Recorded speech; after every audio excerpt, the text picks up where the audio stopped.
Go ahead. Oh, it always looks like that. Okay. Hello, I'm William Weers, and this is Runaway. And we just saw The Runaway Bride. So, what did you think? I thought it was a fun romp. I thought that her character grew over the course of the thing in a way that we could think was possible. Let's see. I was like, although I haven't always enjoyed I haven't always thought that the episodes they were in were the best. I always liked seeing the Santa Mask choir with their, or band with their band instrument guns. I think that's always fun. I like the chase. Oh, I really like the music in this one too. And then that reminds me, I also liked the way that he still remembers Rose, and that they didn't just wipe her away, and the music helps that. And I like the little Bondian, sort of James Bondian touches here and there, like in the car / police box chase. I like the little touches, like the children watching the police box trying to do its thing. I thought it had a lot of nice touches, and I like the monster. I like the way the monster was designed. I thought that was neat. What about you? Yeah, I thought the car chase was really enjoyable. I thought, that was clearly we have the money, let's do this. It's a Christmas special, so they probably have a little more money than, when they have to spread it out over the course of episodes. So it's clear they splurged from that, and I thought that was enjoyable. And I definitely agree about Rose. I was really worried maybe we'd get like one little mention, but no, she made an impression on the Doctor, and we're going to keep dealing with that. Is that why they took an episode before they introduced a new companion for permanent? It was just like Christmas special. So the bride, Donna, was supposed to just be a one-off. But then after a year, that actress wanted to return. They liked her chemistry, so they brought her back into the show for series, not season, series 4. Okay. Fans would get really mad if we call it season. Have we been calling them seasons when they're actually series? Is there a difference? There's a critical difference. In England, it's series. Okay. Unless it's the prior Doctor Who. Oh, well. We'll have to talk about trainers then. But they actually did cut out a scene where the Doctor throws Rose's jacket into space because he just can't stand to see it, but they thought that was too melodramatic. I think it's ambiguous too, because then you don't know if he's I don't think it's appropriate that he would jettison her memories. Yeah. I definitely agree about the music. I think it's always good. It surprises me that Murray Gold hasn't gotten any movie offers or anything. He hasn't seemed to do anything since he retired from the series in 2017, which is odd. I also like the subversion with Donna's husband, because at first we think, he's just going to be like sort of another hapless Mickey type, Mickey in the beginning. But then he sort of turns out to be an anti-Rose, which I thought was interesting in terms of how he's doing this, because he wants to go into space and explore. So I thought that was kind of well done. Oh yeah, he wanted to go into. I forgot that he wanted to go into space. That was his motive for working for a space queen. Yeah, I like too that you think that he's sort of the victim of her, and then turns out it's the opposite. And it kind of plays with people's prejudices against bossy women. Yeah. Prejudices that I myself have felt deeply. Stay strong. I thought what was also good were the little quiet scenes, like with the Doctor and Donna talking on top of the roof. I thought that was a nice little scene between the two of them. But I did think this episode was overstuffed. I just felt like there was a lot going on. It was sort of hard to keep up with everything that was happening. I don't know. I didn't have trouble keeping up with it. I think there was a lot going on, but each episode, like the wedding reception, was pretty long and developed. The whole thing with the monsters was sufficiently developed. We could see, their motivation and everything like that. So I liked it. Okay.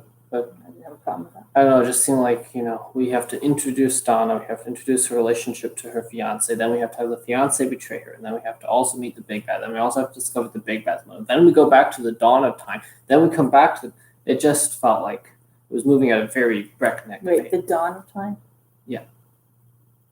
Well, the dawn of the earth, when we go back and we see just the debris. Oh, I remember that, yeah. Which was a nice pro-science message. But yeah, so it just seemed like, and we had the car chase, we had the robots dressed in the Santa costume, so there was just a lot going on in it. But I did feel like it still slowed down enough, but it wasn't a huge problem for me. But I would have liked it maybe to be 20 minutes longer, so we could have just slowed down a tad bit. Well, I kind of liked that it was breakneck chase. I thought that was kind of maybe a challenge that the creators set for themselves. Mm-hmm. Yeah. I like the subversion at the end where he dresses as the robot and the villain sees right through it. I thought that was well done. Because we were like, oh, it's obviously the doctor. And then she's like, oh, it's obviously you. That was worth a try. I thought that was a good beat. But what I really liked about the climax, I always like it when we get a hint of just how psychotic the doctor could easily be and how dangerous he is. So when he just looks on stony faced as he kills that spider family, I thought that was very well done. To show just how cold and ruthless he is and why he so desperately needs a companion. I mean, they spell it out afterwards with Donna saying, somebody to hold you back from going too far or whatever. But I thought that was well done. Mm-hmm. I like that Donna didn't want to go with him. I know she's eventually going to go with him, but I like that she was like, this opened up my horizons, but I still don't want to be part of that. I don't want to be opened up too much. That was because she was very, very a very conventional person. Well, I mean, I think it's reasonable to think I don't really want to have to be risking death every day of my life. Well, yeah. I mean, Mickey said the same thing originally. Yeah. So I thought that was well handled.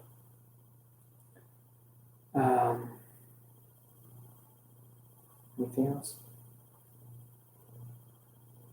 I guess I would say that the villainous fiance had a point about her when why he didn't like her. That she was very limited, but it also shows that you shouldn't. That when you write people off like that, you prevent them from growing. So, in a destructive way. Mm-hmm. I liked how the explosive Christmas ornaments came back. I thought that was good.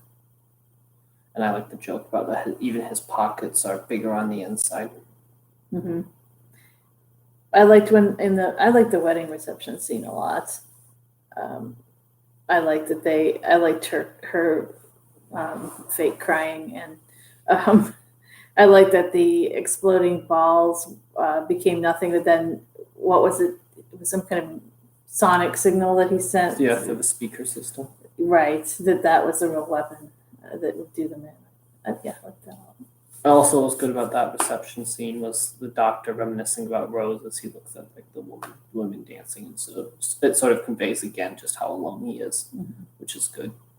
So I thought this episode was really good when it came to exploring the doctor's character, which was impressive considering how much else was going on. It was a good juggling act. So I'd give this episode an A-. No, I give it an A. I wouldn't give it an A+. I don't know.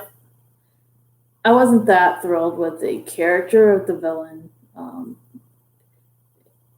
I liked the way that she looked and acted, but it just went on a little long, her monologues.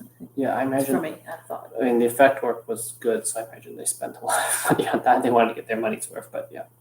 And I don't know.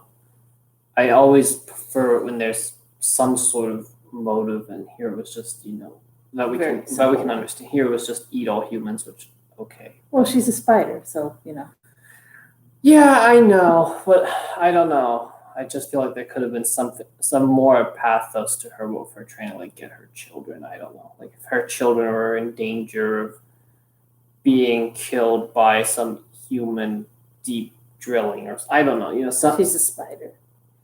Well, spiders have feelings too. I don't know. I just would have liked a little pathos. And from what I understand, I think there was a spider villain in the original series. So I think this is a callback to that, but I'm not sure. But there it was like literally just a spider because they didn't have the money. Well, there was a little pathos and a little questioning when the fiance went down the drain. Yeah. Yeah, there was he deserved it. Oh no, he didn't. So that was good. And she said that, right? Yeah. The person that Donna. even, Donna said. So yeah, that was good. But I love the design of the alien ship. How it looked like a giant spider web. But also like a Christmas star. I do feel sorry for England that their Christmases keep getting disrupted by these psychotic aliens. But I guess it's just part of the course in dear Little Britain. Plucky Little Britain. Like Little Britain, the epicenter of the universe, apparently. Seems so. But I know coming up we're gonna have an episode called Daleks Take Over Manhattan or something. So we're finally gonna go to the US. Guess they got a budget raise. Yeah, we'll see. Jason Takes Manhattan was set on a boat in Vancouver. Well, they started to show them over here more at a certain point. Yeah. I know I started seeing them on Late Night Cable, but I would always just surf through because you really have to watch from the beginning to get engaged and understand what's going on. So. Right. So tomorrow we'll begin our look at season 3 and we'll see if the new companion measures up to the prior ones or if we have not our companion syndrome. I don't know if that's a thing. Okay. Thank you for watching. Thanks. Bye. Bye. I feel like I did a